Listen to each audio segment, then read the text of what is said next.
Kailangan natin magkaroon ng isang pinuno na siya ang gagabay doon sa iba't ibang grupo ng media.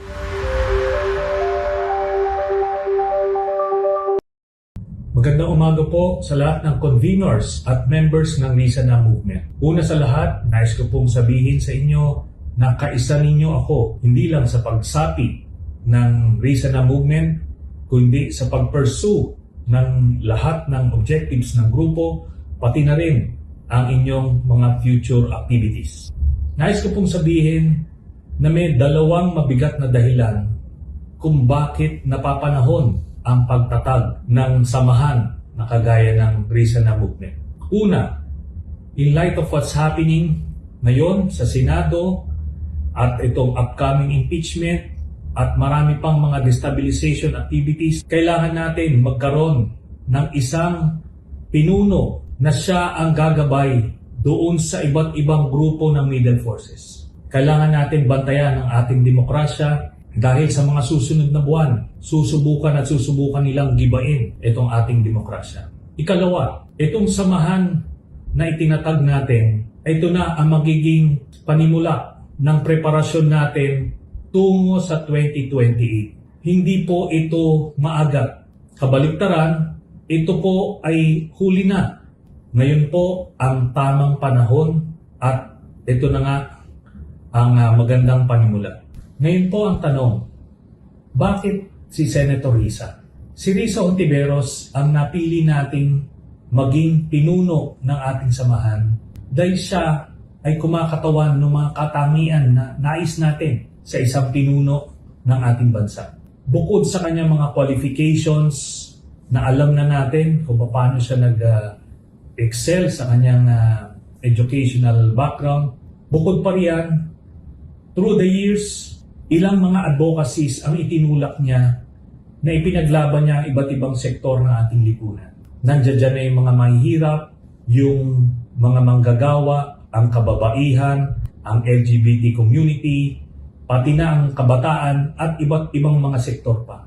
Tapos nakita rin natin ang tapang ni Senator Risa na tumindig laban sa mga makakapangyarihang mga politiko. Simula kay GMA hanggang kay Duterte. Siya, pinaglalaban niya ang karapatan ng bawat Pilipino. Sa madaling salita, si Risa Hontiveros, ipaglalaban ka. Sa tanong naman na kung winnable ba si Risa Hontiveros bilang kandidato sa pagkapangulo o baka sumusuntok lang tayo sa buwan.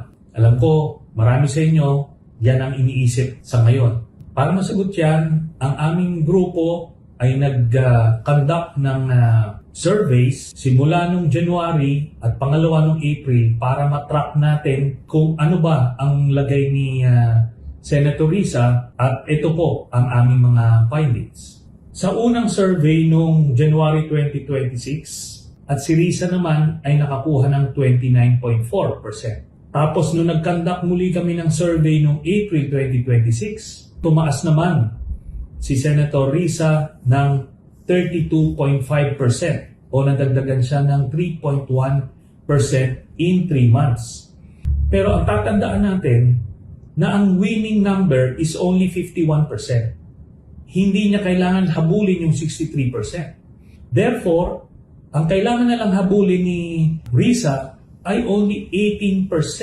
At tatandaan natin, 2 years pa ang eleksyon, so meron pa tayong ganung kahabang panahon para magpalakas, magparami, at siguraduhin na makover yung 18% na yan. Alam niyo ba na yung 32.5% na nakuha ni Risa dun sa nakaraang survey ay mas mataas yan dun sa 28% na nakuha ni Leni Robredo nung tumakbo siya bilang presidente noong 2022. Sa madaling salita, mas mataas pa yung sinisimulan na numero ni Sen Risa kaysa dun sa pinagtapusan ni dating VP Leni. Okay? Kaya ito po ang pinangahawakan natin, hindi tayo sumusuntok sa buwan. So dito natin makikita na yung trajectory niya ay tumataas. So magkakaroon tayong muli ng pangatlong survey itong darating na July para matrack natin yung movements. Kaya kailangan natin ang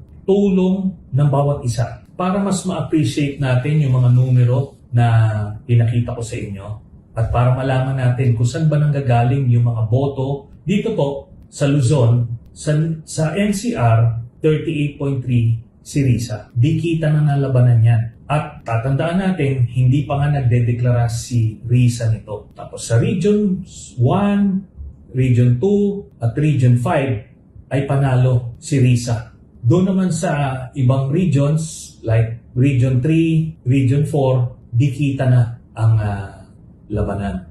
So, doon naman sa Visayas, dito sa Region 6 at saka Region 8, nagdidikita na ng laban. Sa Region 7, sa Cebu, medyo malaki pa rin ang labang pero nanggaling yan sa 15% si Risa, ngayon 22%. So, tumataas siya. Doon naman sa Mindanao, ito ang kailangan natin na pagtrabahuan within the next 2 years. In short, hindi po ito suntok sa buwan. Kaya po itong gawin. But we need to start now. Tayo ay tumutulak ng hindi lang isang pinuno na maayos at magagaling ang katangian, kundi nagtutulak tayo ng isang pinuno na winnable para sa buong bansa. So, kaya itong gagawin natin at ginawa natin ngayon na pagtatag ng Risa na movement ay napaka-importanting hakbang tungo sa napaka-importanting objective natin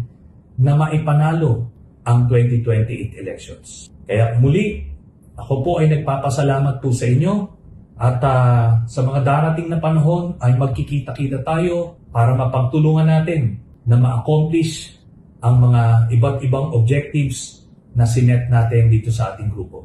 Maraming salamat po sa inyo.